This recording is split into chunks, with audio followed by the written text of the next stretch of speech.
Welcome. So, let's create a report for our clients.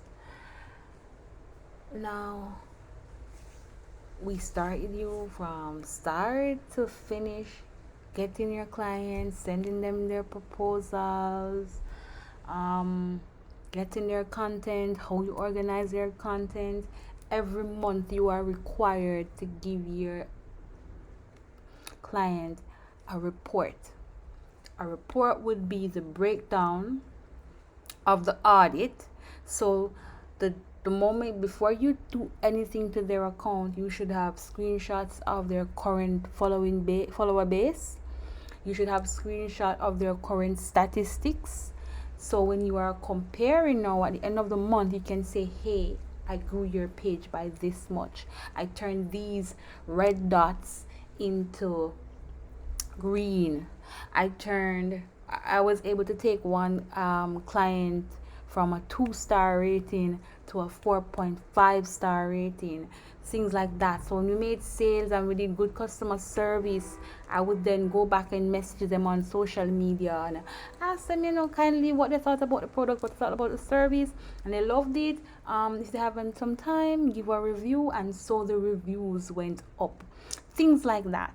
So the client should basically be seeing what have you done with this 1 month that you have collected your payment for, because you should always collect your payments upfront before you start the next month. So before you start working, you should have gotten your first month's pay. Then you do the work. Then you submit your report to the client. Once the client is happy with that, you move on to bill them for their second month. They make the payment and you move ahead with the plans and stuff. This can be a bit tedious because some clients may fall back on their payments and so forth, and that causes things to be delayed because you don't want to be working and not getting paid. So what I normally suggest is companies normally try to get a 3 months contract minimum where social media is concerned. I don't impose this on my clients. I just make sure that I do everything so advanced and ahead of time that they're already prepped and ready. So before it's time to get their report, I'd say, okay, so next week you're going to get your report and you let me know what you think. And once it's a green and a go ahead for us to do next month, this is what I have planned, or what I have in mind for the brand, for the page. And so you would get a new content calendar, and you will also get their invoice for the month. So before they get the content calendar, they know they're going to get their invoice, and they know they're going to get their content calendar. Once the invoice is paid, they get their content calendar, and you go ahead and you work your magic. All right, if you have an ad budget and you're running ads as well, you run your ads and you do the necessary stuff that you were taught in this course to do your ads. So now for the reports, here's what I do. Everybody does their reporting differently, but I like help to make it easier for me, because the back and forth thing doesn't really work well for me.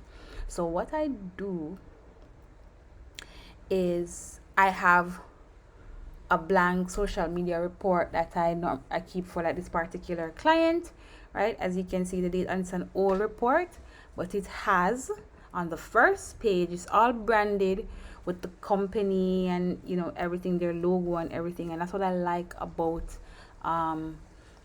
doing mine. You always want to be as branded so the company feels as professional as possible, so the company feels that they're dealing with some level of professionalism. So I use Espionage, and what it is Espionage, and it's a spy tool,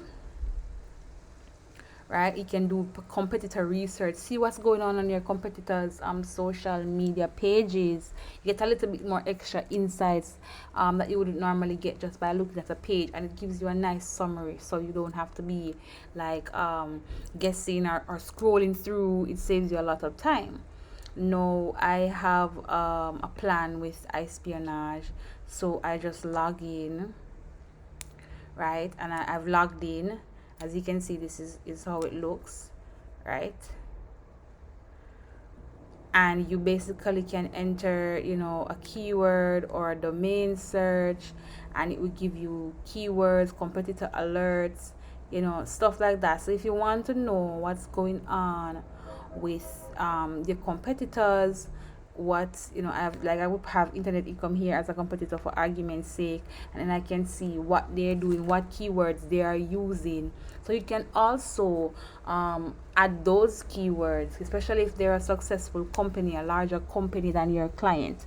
So that keyword research goes into a part of your report, because your client needs to know what do they have to look forward to, right? So I use iSpionage to kind of give me some inside details into that. Now, there's another report app that I use, and it basically gives you the breakdown of the different the page, how many. So this is the page summary as at the 9th of January, right, 2019. There was 35 posts, 632 engaged users. That's the average engagement per post. There was 0 page growth, right? The engagement rate was 32.89, and they just gave you an engagement rate per post. So like a summary, as you can see. And then you can see January. We didn't do February, but we did March. So based on where we got it, they got a report on March. So from January to March, right? Always have your date. I'm not sure why we skipped a month, skipped February, but they got it was supposed to be the end of February, but they got the report on the 3rd of March instead, which is technically they should have gotten this report the 28th of February, right? So they got it on the 3rd of March, which is a much more updated thing, but it's still within a 1 month's time. All right, so January 9, March 3rd. So it wasn't the 1st of January, so it's kind of within that 1 month period still, right? So we up the posts from 35 posts. Now we had 71 posts. We had, instead of 632 engaged users, we had 751. The page went from 1,482 to 1,539, right? So the average engagement per post was 6.63. Now it's 10.58. So the page grew by 57 people, 57 likes within 1 month, right? Our engagement rate went up with spot 8 here. It was 32, right? It's the average 69% went up as well from 48%. So they see the growth of the page, how many page views. You turn these, your goal is to turn these red arrows into green, up. They shouldn't be going down, they should be going up, right? So the page is showing steady and improved growth, right?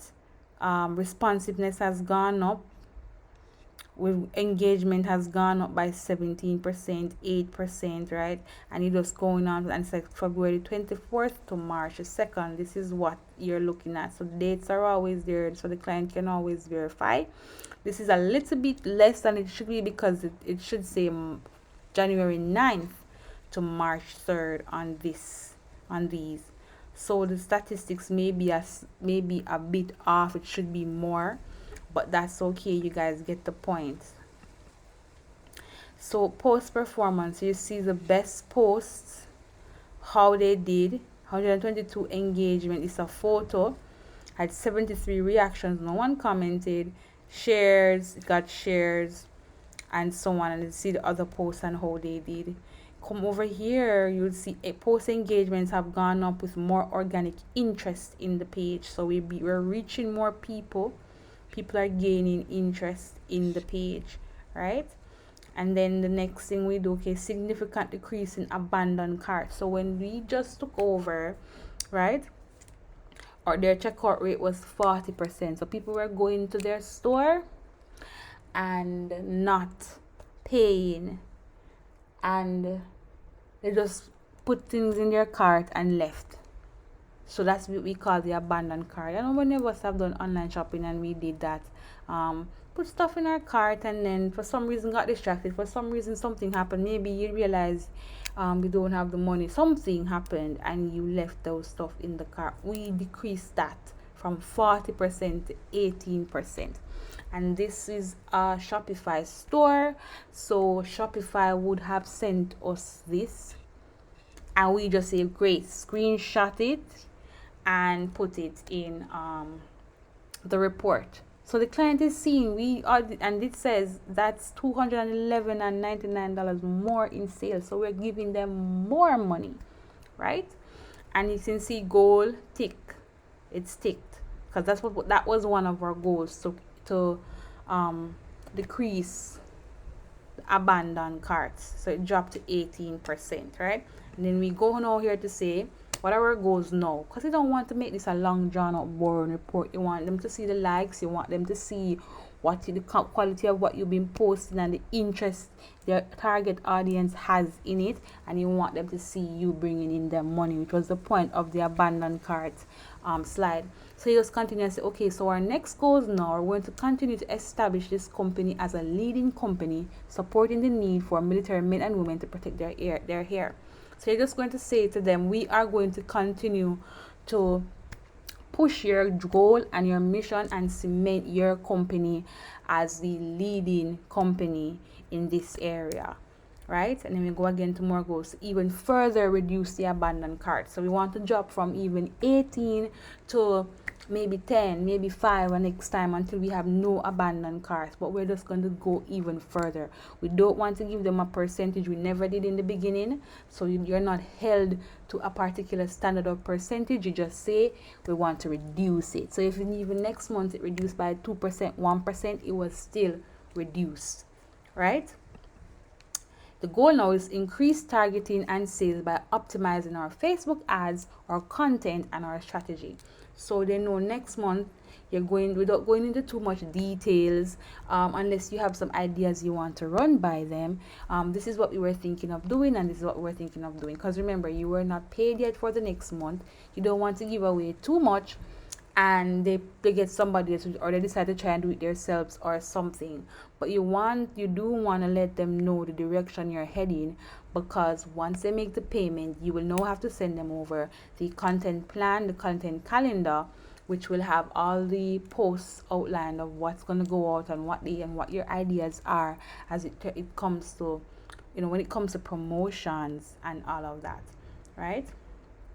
And then voila, we end with the branding of the company, and that's the end of the slide. So when you're making this presentation to the client, you send them over a copy, and then you may jump on a call with them and run through everything with them, discuss your ideas and everything, and then you take it from there. All right, so that's it when it comes to setting up your report. I will also be posting a link to the program that I use to create these slides. It gives you all of these. You don't have to physically create yourself, it's done for you. You just copy and paste it in your report. Your report should always have the name of the company and the date from when to when. All right, so that's it, guys. I'll see you in the next lecture. It's gonna be a wrap up. We're gonna run through and review everything, and then it's gonna be time for your exam.